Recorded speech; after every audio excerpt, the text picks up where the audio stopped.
What's up YouTube? Jose at Wire Ninjas. We are home systems integrators. We build circuits and systems of integrity in homes and offices here in the tri-state area.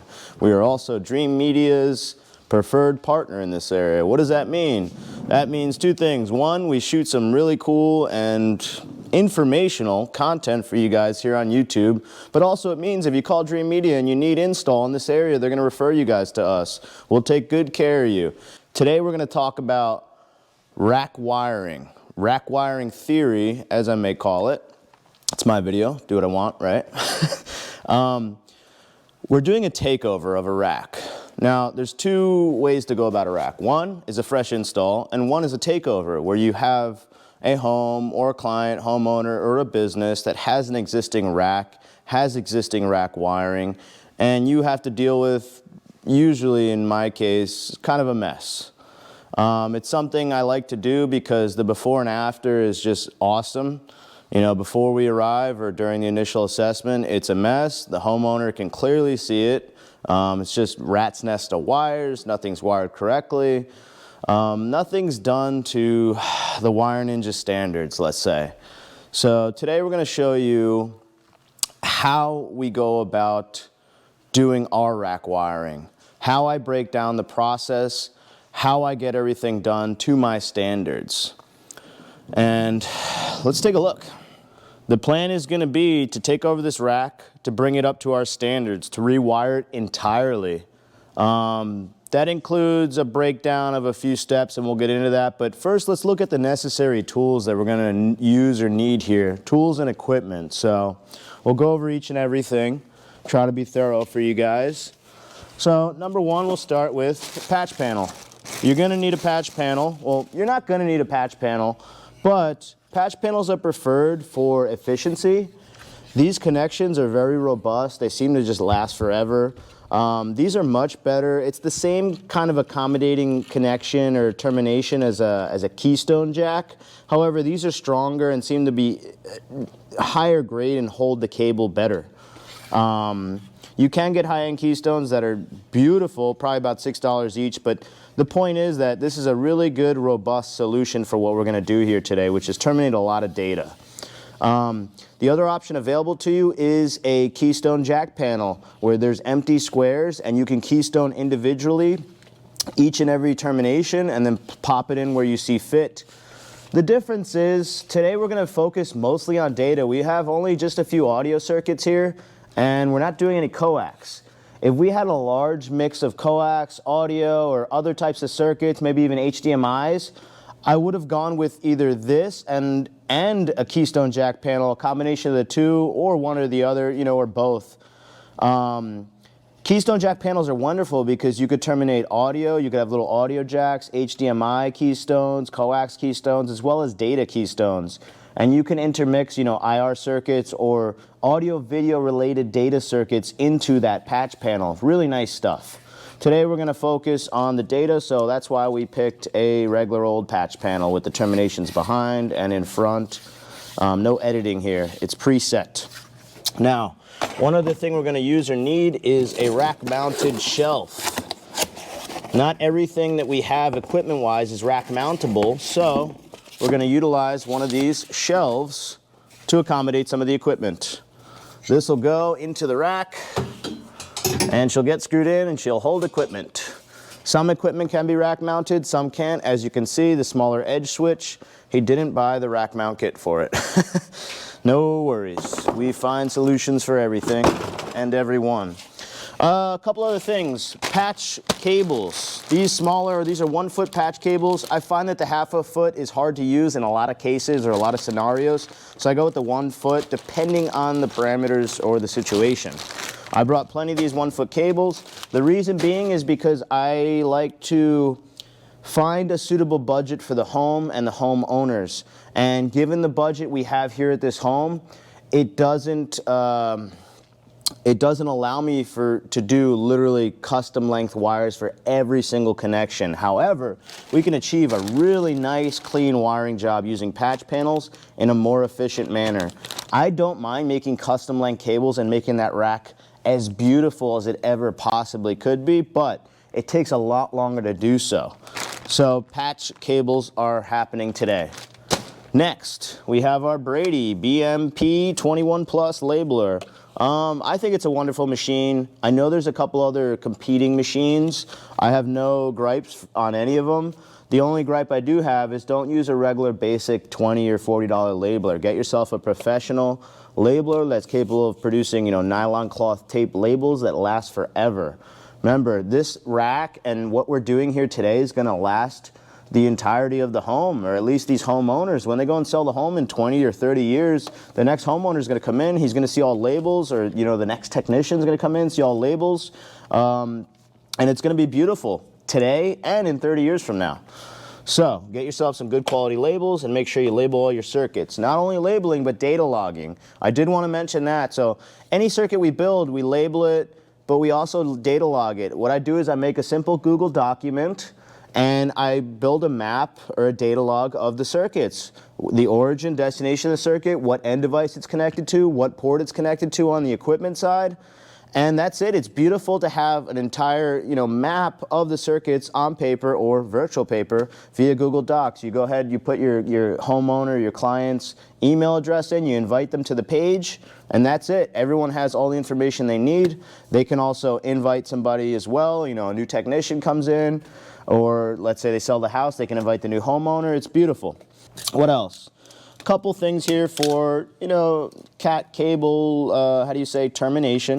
Punch down tool, you got your wire, jacket stripper, you got your crimp tool, you got your scissors, fancies. Verification, that's going to be part of the identification. So after we identify the circuits, we need to verify the circuits and then label them and data log them. That's all one piece together. Now, termination happens. Honestly, I'm probably not going to use this down here, but my other tech's going to be using it to keystone out the data ports, because for some reason, I guess the builder, they don't know how to keystone or something. They terminated everything with RJ45 here and up there. I guess they did it justice because they did validate the lines. Now, these two work together, the scissors and the Velcro. What I do is I get a large roll of Velcro and I cut the length or the width I need. So if I'm hitting, like, some of these racks have square holes in the rack rails, I can cut a nice slim piece of Velcro and use the Velcro for all my tie downs. I prefer Velcro for all the tying down at the rack. It keeps the circuits nice and clean. It also keeps them very editable, very serviceable. So if you need to add a circuit to one of the branches, you simply undo the Velcro, throw your wire in, redo the Velcro. It's beautiful. It's the best way to go about things, in my opinion. I have yet to find something better or know of anything better. Now, I think that about covers everything we need to do this portion of the job. So let's get into the actual work itself. Let's see what it's going to take to do this thing. Step one in the actual install would be to place your equipment. Now, we're going to place the equipment first because this is going to fall in line with my protocols. Every time I teach you guys how to build circuits, whether it's here in a rack environment, just take a step back. Whether it's here in a rack environment or whether it is, building a circuit, a branch circuit in a wall, or building a whole new circuit from a wall to a rack, you should fall in line with my protocol and establish the origin and destination of the circuits. Now, we're going to do the same thing here at the rack, and that's why step one in the actual install is to place the equipment. We have to decide where the equipment's going to go. Until we decide that, we don't know the origin and destination of the circuits. Once the equipment is in place, now we have an origin, the equipment, and the destination, the power block, or the destination, the existing wiring. Either way you look at it, you need both in place before you set, clear, and build the wire path or build the circuit path. So with all the equipment in place, we can move on to step two. Step two, I like to wire power first. And the reason I do that is because I decide where all the power distribution is going to go. I like to keep my power and my low voltage circuits away from each other. So I like to handle power first and kind of decide which way power is going to go and which opposing adjacent way the data is going to go. So I can decide my flow of the circuits in respective distance to each other, because we should be keeping power and low voltage away from each other as much as possible. Listen, I know there's instances where you can't do this, but we have to try our best, stick to our protocols. And, you know, it's not a perfect world. Sometimes you'll have a power wire crossing a data line. It happens, preferably, you know, in a 90-degree fashion. You know, you intersect that circuit. So we'll get into number 3, which would be low voltage circuits. So once I've distributed my power, wired back to my power source, everything's lit up. Now I can branch out and wire my low voltage circuits. That includes audio and video, as well as data circuits. Next would be termination, testing, and validation, as well as labeling and data logging of the circuit. So picture the equipment's in place, she's wired to power, I've ran all my low voltage back to the equipment. Now, for example, the patch panel, all the low voltage is going to get patched in.